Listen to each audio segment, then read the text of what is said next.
મિત્રો, જીવનમાં ઉતાર ચઢાવ તો આવવાના જ છે. એક ધ્યેય બનાવીને ચાલીએ તો જીવન સફળ છે. આજના પ્રતિસ્પર્ધાના યુગમાં દરેક વ્યક્તિ જાણતા અજાણતા તણાવગ્રસ્ત છે.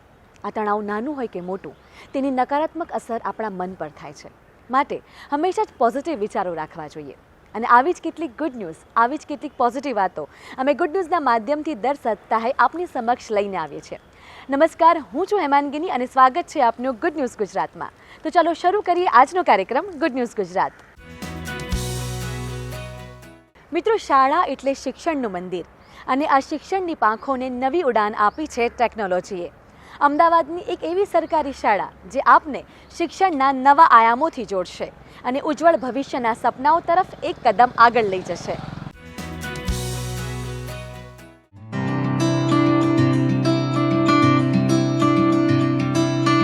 यहाँ की पढ़ाई भी बहुत अच्छी है और मेरा बच्चा है ना मेरे को सिखाता है आके, क्योंकि मैं भी इतना पढ़ी नहीं हूँ. मम्मी ऑनलाइन क्लास ऐसे चालू करने की, मम्मी ऑनलाइन क्लास में ऐसे पढ़ाओ मेरे को.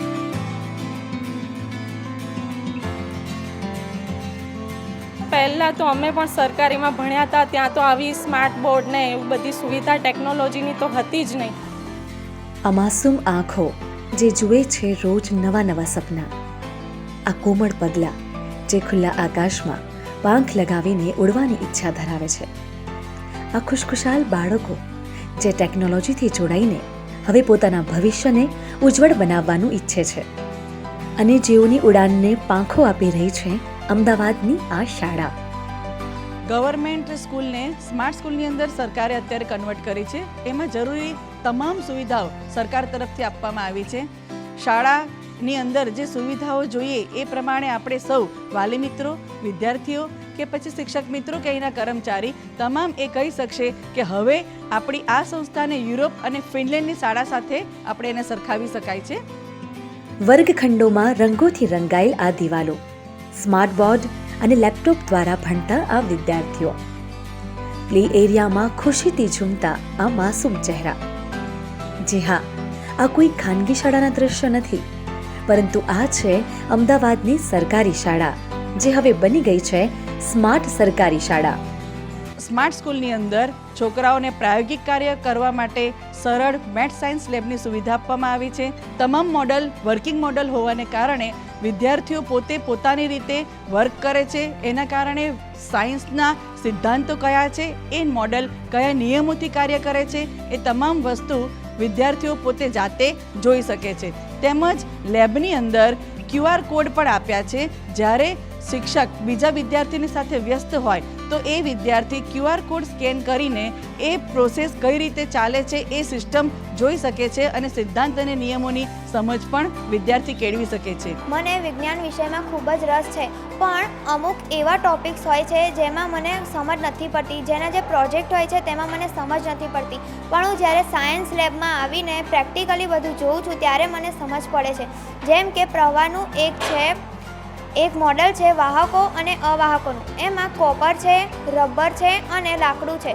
એમાં હું બટન ક્લિક કરું છું ત્યારે કોપરમાં બલ્બ પ્રકાશિત થાય છે, માટે કોપરમાંથી વિદ્યુત પ્રવાહ પસાર થાય છે. અને લાકડામાં બલ્બ પ્રકાશિત થતો નથી, માટે લાકડામાં વિદ્યુત પ્રવાહ પસાર થતો નથી. અને રબરમાં પણ બલ્બ પ્રકાશિત થતો નથી, માટે તેમાં પણ વિદ્યુત પ્રવાહ પસાર થતો નથી. એટલે મને એ પ્રેક્ટિકલી મેં જોયું તો મને સમજ પડી. મને સમજ પડે છે, હું એટલું સમજી ગઈ છું કે હું મારા કક્ષામાં પણ બધાને બતાવી શકું છું. પોતાના બાળકોને ટેકનોલોજી સાથે ભણતા જોઈ પરિવારજનોની આંખો ખુશી કરતા લાગણીઓથી ભરેલી છે, જે સફળ ભવિષ્ય તરફ નવીનતમ પગલું છે. હવે આ સ્કૂલમાં તો સ્માર્ટ બોર્ડ મળે છે, પછી તમારે સાયન્સ લેબ એટલી સારી છે, છોકરા જાતે ગૂગલ ઓપરેટ કરે છે, એટલે એમને બધું હવે ટેકનોલોજીમાં ખૂબ હોશિયાર થઈ ગયા છે. તે ઘરે આવીને અમને શીખવાડે છે કે મમ્મી આવી રીતે ઓપરેટ કરાય. કે પહેલે મારો છોકરો પ્રાઇવેટ સ્કૂલમાં સ્ટડી કરતો હતો, પણ એનામાં એટલું કોન્ફિડન્સ નહીં હતો. પણ ત્યાર પછી અહીંયા મૂકવા પછી એટલો ફરક આવ્યો એનામાં કે એનામાં સેલ્ફ કોન્फिडेंस खूब જ इम्प्रूव થયો છે. मेरा बच्चा सिर्फ 6 साल का है और अपने आप से उसकी टीचर ने उसको इतना ये बता दिया है, इतना सिखा दिया है ना कि अपने आप मेरा फ़ोन लेके बैठ जाता है, मम्मी आज मेरा ये टाइम पर ऑनलाइन क्लास है. उसको घड़ी देखना आ गया है. उसकी टीचर ने हालांकि उसको सिखाया पर्सनली, उसको उसने बोला टीचर मुझे घड़ियाल देखते नहीं आती, मेरी मम्मी काम में होते हैं. उसकी टीचर ने उसको घड़ियाल देखना सिखाया और प्लस उसकी मोबाइल में उसको सब बता दिया, वो अपने आप ऑनलाइन क्लास में बैठ जाता है चालू करके कि मम्मी मेरा ऑनलाइन क्लास का टाइम हो गया है, मैं ऑनलाइन क्लास में बैठूँ। આ શાળા બનાવી છે અને આ રીતનું શિક્ષણ આપી રહી છે. અમને એટલું પૂરેપૂરો વિશ્વાસ છે કે ભવિષ્યમાં અમારા બાળકને કંઈ બી સારી ફિલ્ડમાં કે કોઈ બી સારા ડૉક્ટર કે એન્જિનિયર કે કોઈ બી સારી એવી ફિલ્ડમાં ભણવું હશે અને આ રીતની સુવિધા ગવર્મેન્ટ અમને પૂરી પાડશે તો અમને ચોક્કસથી વિશ્વાસ છે કે અમે અમારા અમારા બાળકના સપના પૂરા કરી શકીશું. સાયન્સ લેબ હોય કે ડિજિટલ પ્લેનેટોરિયમ, મધ્યાહન ભોજન હોય કે શાળાનું કિચન ગાર્ડન, અહીંયા આવનાર દરેક બાળકને ટેકનોલોજી અને પ્રકૃતિના સમન્વય સાથે ભણાવવાની આ કળા આ શાળાને અન્ય શાળાઓ કરતાં જુદી તારવે છે. અહીંયા કિચન ગાર્ડનનો એટલો સરસ કોન્સેપ્ટ છે કે જેના લીધે આ બાળકને કયા વૃક્ષને કયા છોડની અંદર કઈ રીતના ઉગે છે અને કયું પાંદડાની રચના છે એ તે બધું એ લોકોને ડિટેલમાં જાણવા મળે છે, નેચરલી એમને જાણવા મળે છે, એટલે એમને કશું શીખવાડવાની જરૂર નથી પડતી. जीवन के सफर में शिक्षा एक पहली सीढ़ी है जो हमारे समाज और देश की उन्नति में महत्वपूर्ण भूमिका अदा करती है. अहमदाबाद की सरकारी स्मार्ट स्कूल इन बच्चों को शिक्षा के नए आयामों के साथ तकनीक से जोड़ रही है, जो पढ़ेगा इंडिया तभी तो बढ़ेगा इंडिया की संकल्पना को सच्चे अर्थों में चरितार्थ कर रही है. कैमरा पर्सन लक्ष्मण राजपूत के साथ सुमन बोराना, DD न्यूज़, अहमदाबाद. મિત્રો, 3 માર્ચને વિશ્વમાં વિશ્વ વન્યજીવ દિવસ તરીકે ઉજવવામાં આવે છે. વન્યજીવ સૃષ્ટિ પ્રત્યે લોકોમાં જાગૃતતા આવે તે હેતુથી આ દિવસ ઉજવવામાં આવે છે. ત્યારે આજે આપણે વાત કરીશું પરવાળાના એક એવા ટાપુની કે જેને સરકાર દ્વારા દરિયાઈ રાષ્ટ્રીય ઉદ્યાન જાહેર કરવામાં આવ્યો છે.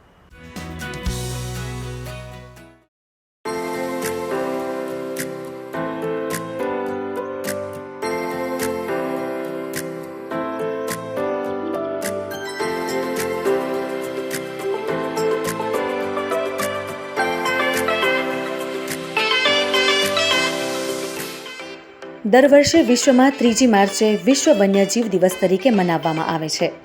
આ દિવસ મનાવવાનો હેતુ લોકોમાં વિશ્વની જીવસૃષ્ટિ પ્રત્યે વન્ય પ્રજાતિઓની સુરક્ષા માટે જાગૃતતા લાવવાનો છે. સંયુક્ત રાષ્ટ્ર મહાસભાએ 20 ડિસેમ્બર 2013 પોતાના સત્રમાં 3 માર્ચે વિશ્વ વન્યજીવ દિવસ તરીકે જાહેર કર્યો હતો. 2022ની જે વન્યજીવ દિવસ છે એનો મુખ્ય વિષય વસ્તુ શું હતો તો કે એ હતો કે recovery of key species to restore the ecosystem, એટલે ઇકોસિસ્ટમના રેસ્ટોરેશન માટે કી સ્પીશીઝને લુપ્ત થતી અટકાવી. આજે આપણે વાત કરીશું પરવાળાના એક એવા ટાપુની જેને સરકાર દ્વારા દરિયાઈ રાષ્ટ્રીય ઉદ્યાન જાહેર કરવામાં આવ્યું છે. આપણો 1600 કિલોમીટરનો દરિયા કિનારો છે, એમાં કચ્છના અખાતની જે દક્ષિણ આખી ફ્રિંજ છે એમાં પરવાળાના ખડકો આપણને જોવા મળે છે. ત્યાં પરવાળા પણ કી સ્પીશીઝ તરીકે કામ કરે છે, કારણ કે એ જે પ્લેટફોર્મ બનાવે છે, એ જે સિમેન્ટની આખી રચના કરે છે એની ઉપર પાછા અસંખ્ય સજીવો આવીને નભે છે, એટલે એની હાજરી એ ત્યાંના સજીવો માટે ખૂબ અગત્યની અથવા તો ચાવીરૂપ ગણી શકાય એવી છે એના તંત્રમાં.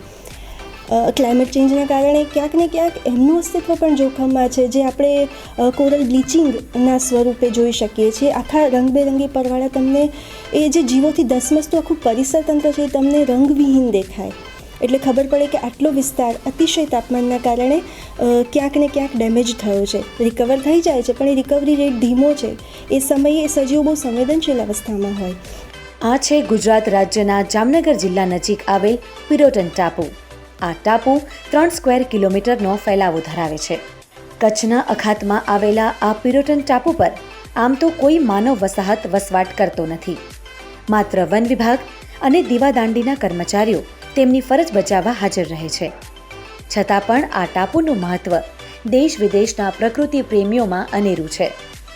પિરોટનમાં આપણું મરીન નેશનલ પાર્ક છે એને જોવા માટે ખાસ વડોદરાથી આવ્યા છે, અને આવું ફર્સ્ટ ટાઈમ મેં તો મારી લાઈફમાં ફર્સ્ટ ટાઈમ આ એક્સપિરિયન્સ કર્યો છે. બહુ જ સારો રહ્યો એક્સપિરિયન્સ, અને એક્સલન્ટ અમને બધી વસ્તુ છે તમે બતાવી કરી. પેલું ક્રેબ્સ બધી જાતના અને સી કુકુંબર અને બધી બહુ જ સરસ એક્સપિરિયન્સ રહ્યો. જ્ઞાનનો જે આનંદ આવ્યો એ અદ્ભુત રહ્યો છે, અને જે ડીપલી નોલેજ અમને ત્યાં આપ્યું એ પણ એક સરસ રહ્યું છે, અને ખરેખર આ આખી ટ્રીપ જ અવર્ણનીય રહી છે. પિરોટન ટાપુ ખાસ કરીને સમગ્ર વિશ્વમાં પરવાળાના ટાપુ તરીકે પ્રસિદ્ધ છે. અહીં લાઈવ કોરલ એટલે કે રંગબેરંગી પરવાળા જમીન ઉપર સ્પષ્ટ જોવા મળે છે. સાથોસાથ આ ટાપુ પર દરિયાઈ જીવસૃષ્ટિ જેવી કે કરચલા, સ્ટારફિશ, દરિયાઈ સાપ અને દરિયાઈ ગોકળગાય જોવા મળે છે. પિરોટન ટાપુ એ આ જ વર્ષથી સરકાર દ્વારા પ્રવાસીઓ માટે ઓપન કરવાનો નિર્ણય લેવામાં આવેલો છે. તો આ ટાપુ છે એ પોતાની વિઝિટ દરમિયાન કોઈ પણ ટુરિસ્ટ દરિયાઈ જીવસૃષ્ટિ એમાં ઓક્ટોપસ, પફરફિશ છે, જો આપ લકી ઇનફ હો તો ડોલ્ફિન પણ આપને જોવા મળી શકે છે. આ ઉપરાંત અનેક પ્રકારની આલ્ગી, બ્રિટલ સ્ટારફિશ, વિવિધ પ્રકારના સોફ્ટ અને હાર્ડ કોલર અને દરિયાઈ જીવસૃષ્ટિમાં આ સ્પીસીસ ઉપરાંત અનેક પ્રકારના દરિયાઈ અને તટકાંઠે જોવા મળતા પક્ષીઓનો પણ સમાવેશ થાય છે. કચ્છના અખાતમાં આવેલા 42 ટાપુઓ પૈકીનો આ એક ટાપુ છે, જે જામનગરથી અંદાજે 22 નોટિકલ માઇલ દૂર આવેલો છે. અહીં જવા માટે વન વિભાગની મંજૂરી હોવી જરૂરી છે. જળમાર્ગે બોટ દ્વારા અહીં પહોંચવું વધુ અનુકૂળ રહે છે. ચાલો આપને બતાવીએ ગુજરાતમાં જોવા મળતા ખાસ વન્યજીવોની રોચક વાતો. કે 7-8 ડોલ્ફિન આખી એક સર્કલમાં રાઉન્ડમાં ગોઠવાઈ જાય અને એ ગોઠવાયા પછી એકાદી ડોલ્ફિન રમકડા તરીકે નીચેથી કોઈ ફિશ ગોતી આવે અને જેવી રીતે આપણે પાસિંગ ધ પાર્સલ રમીએ ને એવી રીતે એ બધી ડોલ્ફિન એ ફિશને એક પછી એકબીજા ઉપર ઉછાળે ને બોલની જેમ કેચમ કેચ રમે ને એવું બધું. એટલે that's indeed a wonderful aspect of wild life. આવું ઘણું બધું છે જે અવિરત ચાલ્યું રહે, જે ખલેલ વગર ચાલ્યું રહે. એવું જ એક અગત્યનું સજીવ આપણા ગુજરાતના દરિયા કિનારે છે, સસ્તન છે, દરિયાઈ સસ્તન છે, એ છે ડ્યુગોંગ. એનું અસ્તિત્વ પણ અવિરત જળવાઈ રહે એ ક્યાંક ને ક્યાંક આપણા હાથમાં છે. આપણા માછીમાર ભાઈઓ એના માટે સજાગ પણ હોય છે. આપણે જંગલોમાં, પર્વતો ઉપર, સમુદ્રની ઊંડાઈમાં ભ્રમણ કરીએ છીએ, ત્યારે વન્યજીવોનું અસ્તિત્વ ટકાવી રાખવું એ પણ આપણી જ જવાબદારી છે. સાથે મળીને આપણે વન્ય સૃષ્ટિને બચાવવા હંમેશા પ્રયત્નશીલ રહેવું જોઈએ. જગત રાવલની સાથે ગુડ ન્યૂઝ ટીમનો રિપોર્ટ. મિત્રો, રક્ષા ક્ષેત્રમાં ગુજરાતનું એક ખાસ યોગદાન રહેલું છે, જેમાં દુનિયાની પહેલી નેશનલ ફોરેન્સિક સાયન્સીસ યુનિવર્સિટી સામેલ છે. કઈ રીતે આ યુનિવર્સિટી અને ગુજરાત દેશની સેનાને સાયબર સિક્યોરિટી, ડ્રોન સુરક્ષા આપવામાં સફળ રહી છે, આવો આપને બતાવીએ.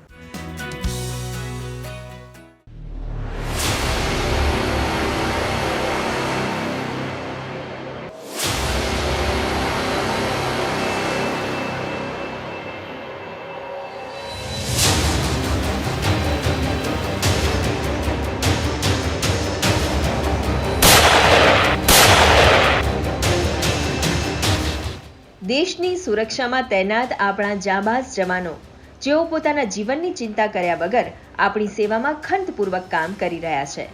પરંતુ શું તમે જાણો છો કે તેમની સુરક્ષાની જવાબદારી કોણે લીધી છે? ये जो यूनिवर्सिटी जो बनाई गई इसलिए है कि किस तरीके से हम जो है अपने सिक्योरिटी फोर्सेस को, लॉ इन्फोर्समेंट एजेंसीज को मजबूत करें और उनकी कैपेसिटी बिल्डिंग करें थ्रू जो एक अच्छे रिसर्च के द्वारा.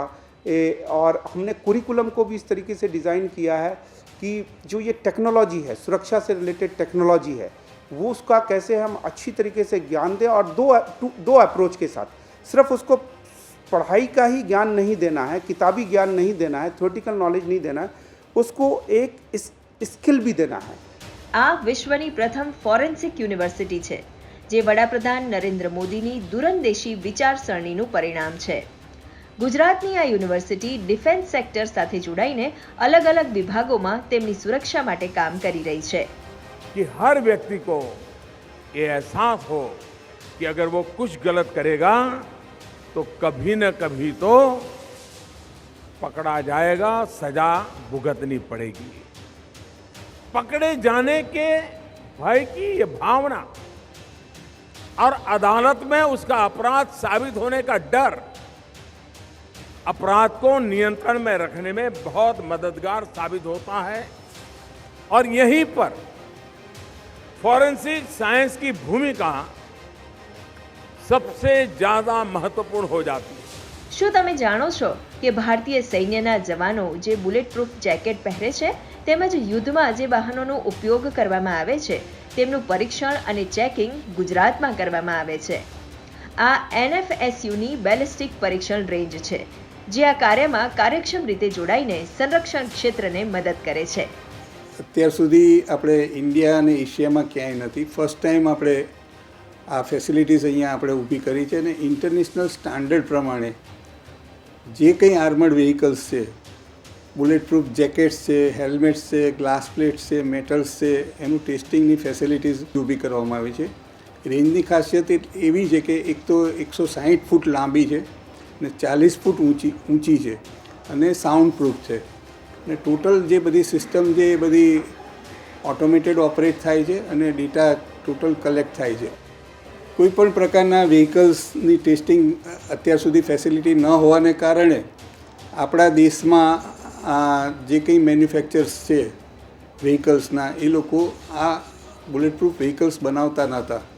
આ ફેસિલિટી આપણે અહીંયા આ સેન્ટરમાં ઊભી થવાને કારણે બધી નામાંકિત આપણા દેશની કંપનીઓ અત્યારે બુલેટ પ્રૂફ વ્હીકલ્સ બનાવવાની શરૂઆત કરી દીધી છે. બુલેટ પ્રૂફ વ્હીકલ્સની સાથે સાથે jackets, helmets, glass plate, metal પ્લેટ્સની બી આપણી ઇન્ડિયન કંપનીઓએ બનાવવાનું શરૂ કર્યું છે.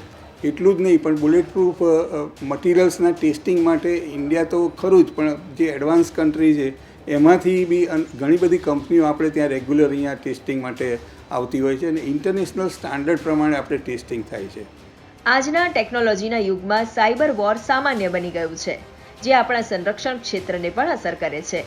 આવી સ્થિતિમાં દેશના સંરક્ષણ ક્ષેત્રની સાથે સાથે અન્ય ક્ષેત્રોને પણ ડિજિટલ સુરક્ષા આપવા માટે આ યુનિવર્સિટીનું સાયબર ડિફેન્સ સેન્ટર કાર્યરત છે, જેની બ્લુ અને રેડ આર્મી સાયબર હુમલા પર નજર રાખી રહી છે. जो साइबर सिक्योरिटी एक वर्चुअल बाउंड्री है, इसमें जो है फिजिकल बाउंड्री नहीं है और जो सॉवरेनिटी है ओवर द साइबर स्पेस वो डिफाइंड नहीं है, उसको परिभाषित अभी तक नहीं किया गया है. तो ये एक साइबर सिक्योरिटी की चुनौती है. इसके कारण क्या होता है कि जो साइबर क्रिमिनल्स हैं, नॉन स्टेट एक्टर्स हैं और कई केसेस में जो होस्टाइल कंट्रीज़ होती हैं, उसके लिए जो है साइबर जो स्पेस है उसको cyber as a weapon, cyber को जो टूल्स को एज ए वेपन वो उसको हथियार के रूप में इस्तेमाल करते हैं और उससे जो है उनसे संबंधित जानकारी हासिल करने की कोशिश करते हैं. जो भी देश है वो उसको ये ज़रूरी है कि अपने साइबर का तंत्र, सुरक्षा तंत्र को इतना मजबूत करके रखे कि अपोनेंट या होस्टाइल कंट्री अगर उसके क्रिटिकल नेशनल इंफ्रास्ट्रक्चर को टारगेट करने की कोशिश करे या उनके जो सेंसिटिव डिजिटल रिसोर्सेज हैं या इंफ्रास्ट्रक्चर हैं उनको टारगेट करने की कोशिश करे तो उस अटैक को वो निष्क्रिय कर सकें.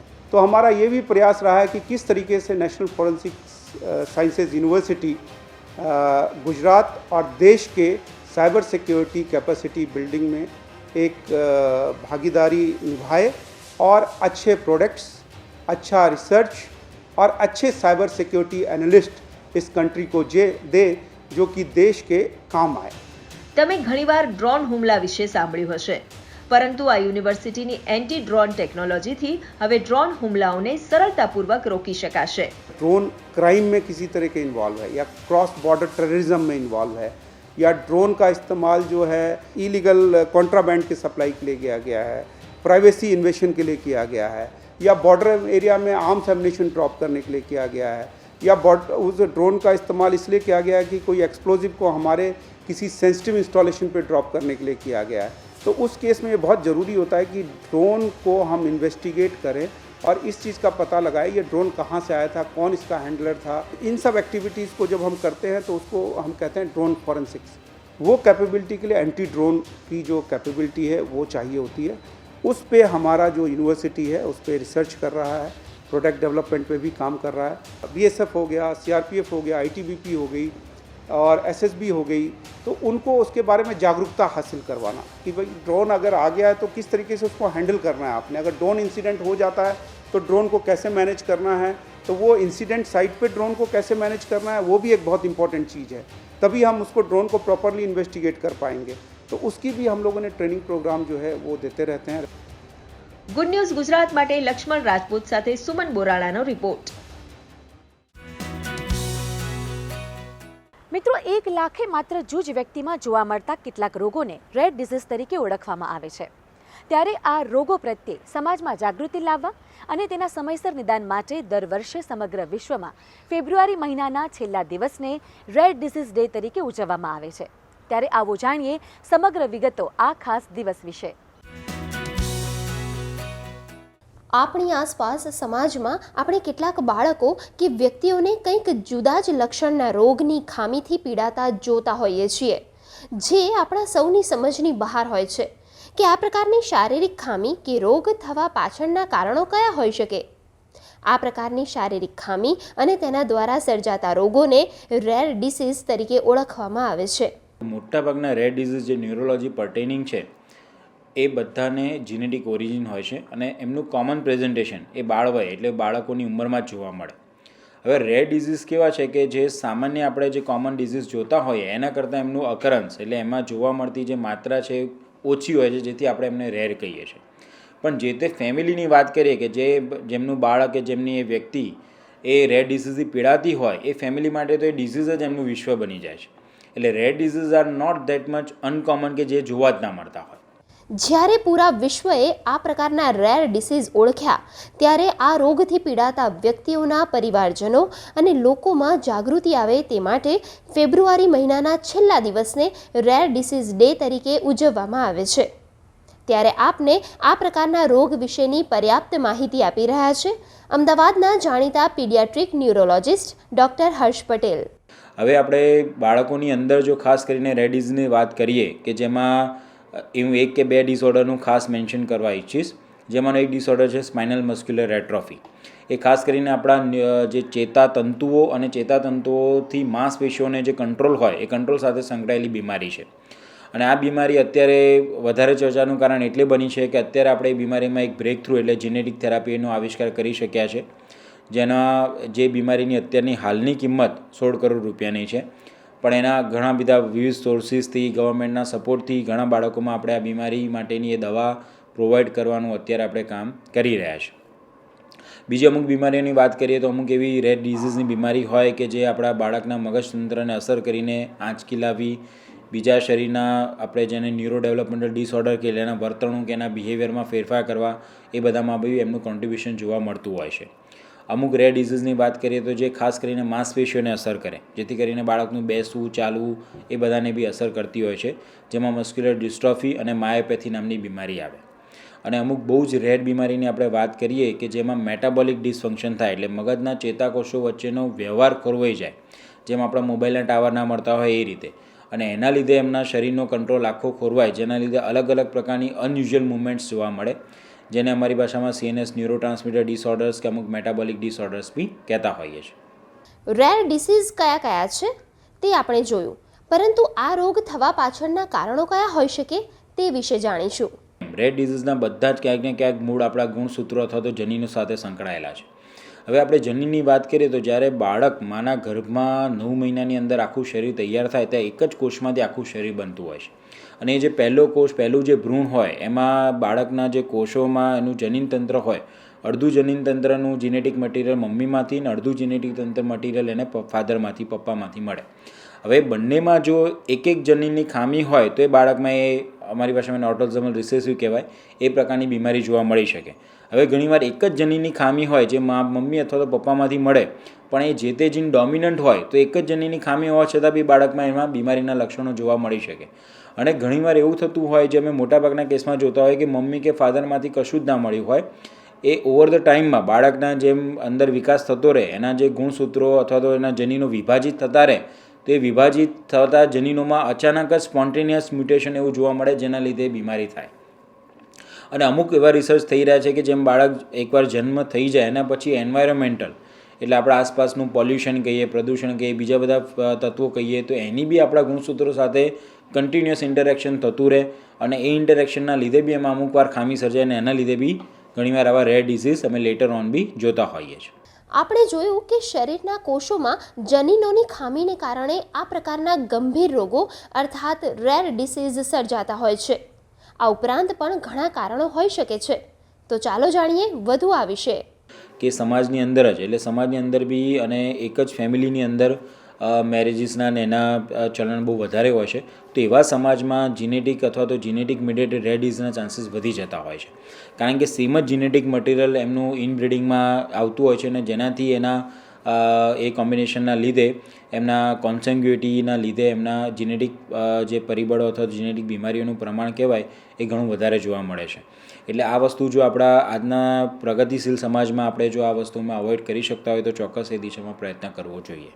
માનવીય શરીર એ અનોખી અજાયબી સમાન છે. તેમાં જો ક્યાંક ખામી સર્જાય તો આ જ શરીર આશીર્વાદમાંથી અભિશાપ પણ બની શકે છે. આથી આપણે આપણા પોતાના શરીરની કાળજી રાખવી ખૂબ જરૂરી થઈ પડે છે અને આ પ્રકારના રોગો સામે જાગૃતિ કેળવી આપણી આવનારી પેઢીને આવા રોગોથી મુક્ત બનાવી શકીશું. લક્ષ્મણ રાજપૂત સાથે સુમન બોરાનાનો રિપોર્ટ.